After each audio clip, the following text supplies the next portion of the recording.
수고하고 무거운 짐진 자들아 다 내게로 오라. 내가 너희를 쉬게 하리라. 나는 마음이 온유하고 겸손하니 나의 멍에를 메고 내게 배우라. 그리하면 너희 마음이 쉼을 얻으리니 이는 내 멍에는 쉽고 내 짐은 가벼움이니라 하시니라. 아멘. 이번 특별 기도 시간에는요, 예수님의 말씀 그리고 예수님의 비유들을 살펴보면서 올 한 해를 정리하고 내년을 새롭게 준비해 보려고 합니다. 오늘 본문은 수고하고 무거운 짐진 자들아 다 내게로 오라. 내가 너희를 쉬게 하리라. 예수님은 오늘 본문에서 쉼으로의 초대를 말씀하고 계십니다. 여러분은 쉰다는 것, 이 쉼을 어떻게 정의하고 계시나요? 흔히 쉼은 아무 일 하지 않고 그냥 편안히 있는 것이라고 정의할 겁니다. 그런데 아이러니하게도 우리는 이런 쉼을 얻기 위해서 부단히 노력을 하죠.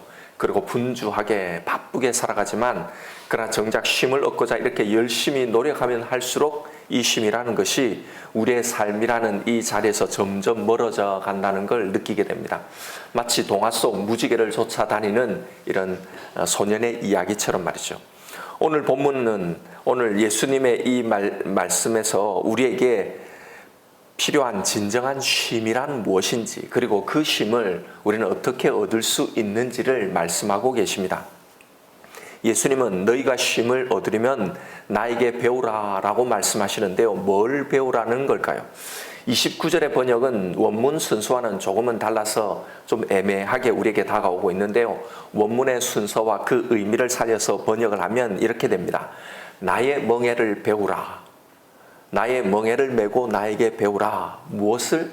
내 마음이 온유하고 겸손하다는 것을, 그걸 너희가 배우게 되면 너희 마음이 쉼을 얻게 될 거다 라고 이렇게 번역할 수 있습니다.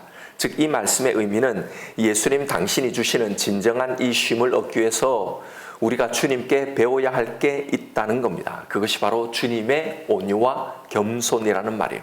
즉 예수님은 우리에게 자신의 온유와 이 겸손을 배우라고 말씀하고 계시는 겁니다. 그런데 여러분, 온유와 겸손을 배운다고 어떻게 쉼을 얻게 될까 하는 겁니다. 온유의 성경적인 이 뜻을 제가 몇 번 예전에 말씀을 드린 적이 있는데요. 이 온유는 헬라어에서 야생마를 길들일 때 그때 나온 단어라고 했습니다. 자기 마음대로 살아가고 그래서 어느 누구도 자신의 등 위에 태울 수 없었던, 그래서 한 번도 누군가를 태워본 적이 없는 이 야생마가 처음 이 야생마에 올라타면 난리가 나죠. 막 실어서 막 로데오처럼 요동을 칩니다. 그런데 이런 과정을 수없이 반복을 하는 겁니다. 그러다가 비로소 포기를 하게 되죠. 그리고 드디어 누군가 자신의 등에 올라타서 자신을 제어하도록 이것을 자기의 등을 내어주고 그 제어를 받아들이게 됩니다. 바로 그때에 자기 마음대로 살아가면서 자기가 있고 싶은 곳에 있고 자기가 가고 싶은 곳에 가고 그렇게 살던 이 마리오, 이제 드디어 누군가를 자신의 등에 태우는 바로 그 시점에, 그래서 그 사람의 제어를 받을 때 그때 나오는 말이 바로 이 브라위스 온유라는 이 단어가 이때 나온 겁니다.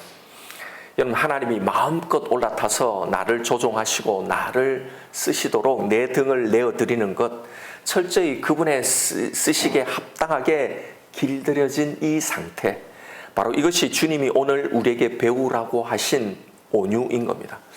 여러분, 왜 우리의 마음 가운데 쉼이 없을까요? 내년을 바라보면 이 쉼이 여러분에게 느껴지십니까? 왜 우리가 이런 쉼을 누리지 못하냐면 우리에게는 바로 주님의 이 온유가 없기 때문입니다. 마치 야생마처럼 내 마음대로 내 힘대로 살아가려고 하기 때문입니다.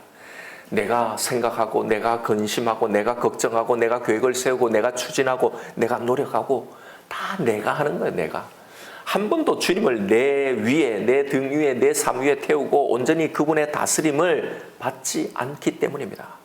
여러분, 주님의 온유가 무엇이었습니까? 육신을 입으신 주님께서, 주님에게도 십자가는 참으로 고통이었죠. 그런데 십자가의 고통이 얼마나 컸으면 그 잔을 내게서 옮겨달라고 간구할 정도로 사실은 피하고 싶은 것이었습니다. 여러분, 예수님은 하나님과 동등된 분이셨어요. 그럼에도 불구하고 하나님의 그 뜻을, 그 잔을 마시겠다고 하신 겁니다. 죽음에서 자신을 살리신 하나님의 그 능력과 그 구원의 계획에 자신을 온전히 맡기고 순종하셨던 겁니다. 이것이 바로 주님의 온유였습니다. 기꺼이 당신의 등을 하나님께 내어드리셨던 겁니다. 이런 의미에서 주님이 말씀하신 이 온유와 겸손은 같은 의미의 동의어입니다. 당신 자신도 하나님이셨지만 주장하는 자세를 취하지 않으시고 하나님의 계획과 그분의 능력에 철저하게 따르시고 순종하셨던 겁니다. 이것이 우리가 주님께 배워야 할 온유와 겸손이라는 겁니다. 여러분, 우리가 살아온 올 한 해를 한번 생각해 보십시오. 내 힘으로, 내 능력으로, 내 지혜로 여기까지 온 것입니까? 아니잖아요. 하나님이 여기까지 오게 하신 겁니다. 그런 것처럼 우리 앞에 이제 펼쳐질 내년 한 해에 우리에게 어떤 일이, 어떤 상황이 어떻게 전개될지 우리는 아무것도 모릅니다. 만약 여러분 설령 그걸 안다 해도 우리가 그걸 어떻게 바꾸고 어떻게 할 수 있는 것이 능력이 우리에게는 없습니다. 여러분, 이걸 인정해야 합니다.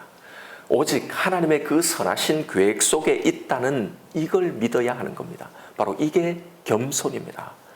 혹시 그동안 이 모든 내 삶과 내 인생의 짐을 지고 수고하느라 애쓰고 탈진해 있지 않습니까? 올 한 해 우리가 그렇게 살지 않았나요? 그래서 사실은 그 쉼을 전혀 누리지 못한 것 아닙니까? 여러분, 속지 마십시오. 그 짐을 우리가 내려놓는다고 해서 우리에게 진정한 쉼이 찾아오고 오는 게 아닙니다. 이 짐 자체가 우리를 힘들게 만드는 게 아니에요. 우리를 진짜 힘들게 하는 것은요, 이 주님의 온유와 겸손 없이 우리가 이 짐을 지고 가려고 하기 때문입니다.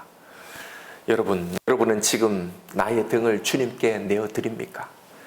주님이 이끌어 가시도록 내 인생을, 내 문제 해결을 전적으로 주님께 맡기고 계십니까? 이런 준비가 여러분 되어 있나요? 사실 그러지 못했기에 올 한 해가 우리가 그렇게 힘들었고, 또 그러지 못하기에 우리가 내년을 바라보면서도 우리의 마음이 편치 못하고 쉼이 없는 것입니다. 하나님이 저에게 이 말씀을 주시면서 요구한 것이 있습니다. 내 백성으로 하여금 나를 신뢰하라는 이 말씀을 전하는 겁니다. 나를 믿는 자가 없다는 겁니다. 너희가 정말 나를 믿고 있느냐라고 물어보라고 하시는 겁니다. 여러분, 가장 기본적인 이 일이 되지 않으면 아무것도 안 되는 겁니다.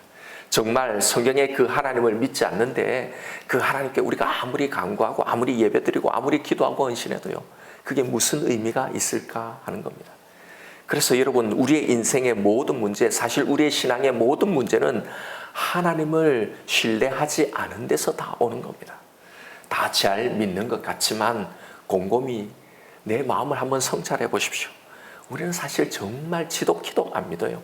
우리의 믿음의 행위의 전부는 하나님을 신뢰하고 믿는 이 일입니다. 문제를 해결하려고 내가 더 기도하고 더 금식하고 더 종교적인 행위를 해봐도요, 사실은 거기에 쉼이 찾아오는 게 아닙니다. 내 삶을 온전히 맡기고 내 등을 내어드리는 주님의 이 온유와 겸손이 그래서 정말 필요한 겁니다. 지금 고민하고 걱정하고 있는 문제들이 무엇입니까? 내년을 바라보며 드는 그런 수많은 그런 생각들, 그런 부담들, 그런 걱정들, 염려들, 이게 무엇입니까? 여러분, 여기서 우리가 해야 할 첫 번째 일은요, 주님께 내 등을 온전히 내어드리는 겁니다. 내 힘을 빼고 주님을 온전히 신뢰하며 온전히 맡겨드리는 겁니다. 그 결과까지도 이런 믿음으로 다 받아들이겠다는 이 믿음의 준비를 하고 시작하는 겁니다. 어떤 결과도 모두 다 결국은 우리에게 다 유익이 되고 우리에게 선한 것으로 바꾸실 것이라는 이것을 믿는 이 믿음으로 시작하는 겁니다. 설마 하나님이 나를 죽이시게 하겠냐 하는 이런 믿음의 배짱들을 가지고 시작하는 겁니다. 여러분, 우리가 어떤 문제가 있을 때 가장 완벽한 전문가에게, 이건 우리 대한민국에, 아니 이 세계에 누구도 따라올 수 없는 전문가라고 생각하는 사람, 그 사람에게 딱 맡기면 여러분 염려가 됩니까? 걱정이 됩니까? 아무런 염려 없죠. 왜요? 이 사람보다 더 뛰어난 사람이 없다라고 우리가 확신하기 때문입니다. 마찬가지예요.